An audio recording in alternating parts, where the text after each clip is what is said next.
All right, welcome back to the Daily Mastermind. George Wright III here. I am your host, and I hope you're having a great week. I'm excited to talk to you today about something that I have spent a lot of time on this week, and it's a skill, it's a talent, it's a focus that a lot of us have lost track of. We've lost track of it because we're so busy online and on our Zoom calls and in our own little worlds, and it's the power of networking. And I'll tell you, this last week I've had the opportunity to do a lot of networking.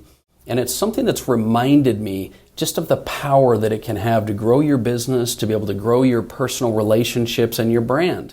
And so I want to talk to you today, and I want to give you some reasons to grow your network, how to kind of get started, and then some tips on what you can do to grow your network. Because like I've said many, many times, your network is your net worth. And it's definitely a value if you're an entrepreneur, investor, small business owner. And so let's talk a little bit about the reasons that you would want to grow your network. Other than the obvious value add, right? Number one, it strengthens your business. There's no question that the value of your network is going to strengthen your business because it's going to help you to get fresh ideas. One of the things that we lack when we're not out talking with our network is the fresh ideas, because we're so caught up in what we have and what we've been doing. So fresh ideas definitely come from your network. Also, it helps you to raise your profile. The more valuable you are, the more valuable your network is, the more value that you're going to bring to the marketplace. And so it helps you to raise your profile and also advance your career or your business itself. The other thing that a valuable network brings is it brings knowledge. The bottom line is when you have a strong network, you can get ideas and knowledge that you wouldn't have otherwise. And so having that diversification of knowledge and ideas and experience, I'll give you an example of this. Many of the clients that I've worked with come up with marketing ideas. And a lot of times we feel like internally we have some great marketing ideas. But I had a business the other day that was doing some campaigns out in the marketplace that I just happened to be networked with. And when I heard what they were doing, it was just a big aha moment for me. And those aha moments only come when you're talking with and expanding and putting time and energy into your network. And so in addition to great ideas, it also can give you good advice and support. When you're bumping up against a challenge and you've got a powerful network, you can talk to individuals in that network and get ideas and advice and things that you wouldn't normally have. Another thing having a strong network does is it helps you build confidence. And having confidence because of your relationships is something that will help you get more results and advance you in your business and your career. Another thing it does is it helps you to get perspective. When you are in your business and you're working on your business or in your business and you get outside that, working with other companies and individuals that you network with, it'll help to give you perspective not only on the marketplace, but give you perspective on you, because you can get people to give you feedback that you trust and you respect. And that perspective and feedback is critical for being relevant in the marketplace. Also, it's important to note that when you build a network, you get lasting relationships and you get resources that you can go to in times of need. So overall, there's some major reasons for you to be able to build your network. But let's talk about why you'd want to build your network in addition to that. There is a value. I look at my network, and you should look at your network as an asset. And it's an asset in business. It's an asset in your personal life.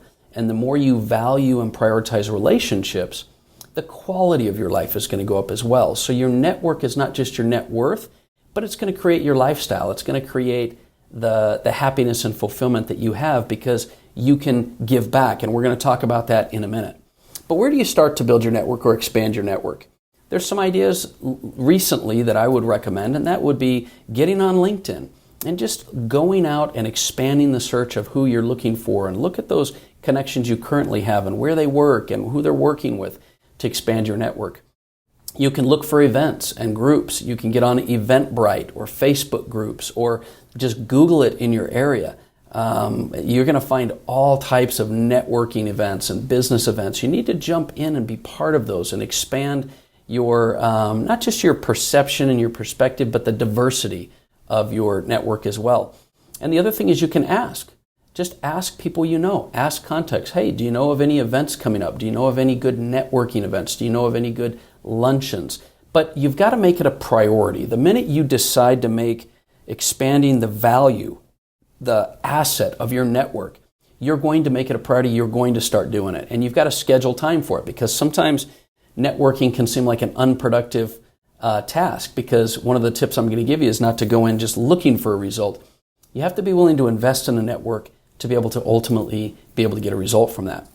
So let's talk a little bit about a few tips that I would give you for being an effective networker, or being someone who, and Forbes has a great article on this, by the way, tips to be able to be effective with networking. The first thing I would say is give before you receive. You've got to learn, when it comes to being a powerful contact in a network or with your network, that you've got to be a value giver, not a value taker. You've got to be able to bring value. Also, you want to ask for strategic introductions when possible. It's one thing to just cold call somebody and try to connect, but if you can get a third-party endorsement, it's a very powerful edge when someone else, it's kind of like your wingman or wingwoman, right? That gets you introduced. It gives you some posture and credibility, and it also gets you inside the door. So when you can get a strategic introduction, I highly recommend it. Also, you probably know this, but it bears repeating. Don't just collect cards. When it comes to your network, it's all about quality, not quantity. Quality for your network is the most important thing. So many people just try to get as many contacts as possible, and then they don't do the things necessary to build the value in that network. You will be far more effective with a few strategic, strong relationships than to have a whole bunch of business cards in your drawer, right? Then that leads me to the next part, a tip, and that's follow up, and then follow up again. The fortune is in the follow up. Most people make connections and don't follow up. And you separate yourself when you follow up and you build on that relationship. If you're going to network, you may as well build the value in that network. Another thing I recommend is to really research out your contacts' passions, because when you do your homework ahead of time on their company and what they do and why they do it, or even online with their social profiles, it helps you to deepen your relationship, and you definitely are going to get much more attention when you do that. So I really highly recommend you research prior to making a connection, or once you've made a connection prior to that follow-up meeting. Also, I recommend you deepen your network pool. So here's the thing. Most of us try to stay into that birds of a feather flock together, right? But the power of a network is being diversified, and to network not just up, but network down, not just to network up the corporate ladder, but to network all throughout the corporate organizations or businesses or individuals and people. Have some diversification with your network. It'll create far more strength in your network. The other thing I would say is try to seek common ground, and don't just pimp your profile out, right? You want to be selective. You want to find people that you have some similar interests with, and create that common ground, because that relationship will then be stronger. And that's a really important factor to keep in mind. So bottom line, I highly recommend that you start to prioritize your network, because it will determine your network, your value, and your growth and results. And be very strategic with it. Be very specific with your intent, because networking is such a powerful asset if you do it right. And it takes work. It's not net fun, it's network, right? Networking. So, but it definitely pays rewards and pays dividends. Anyway, that's the topic I wanted to share with you today. I hope it's something that'll bring you value. I'd like to hear what you do for networking. What is it that you do to expand your network? What do you do to maintain the relationships in your network? Hit me up on the Daily Mastermind at Facebook or Instagram, or email me personally at george@g3worldwide.com. I always respond to the emails myself. I'd really appreciate it if you shared this episode, but I really want to hear your feedback. So that's the message for today. My name is George Wright III, and this has been the Daily Mastermind. Make it a great weekend.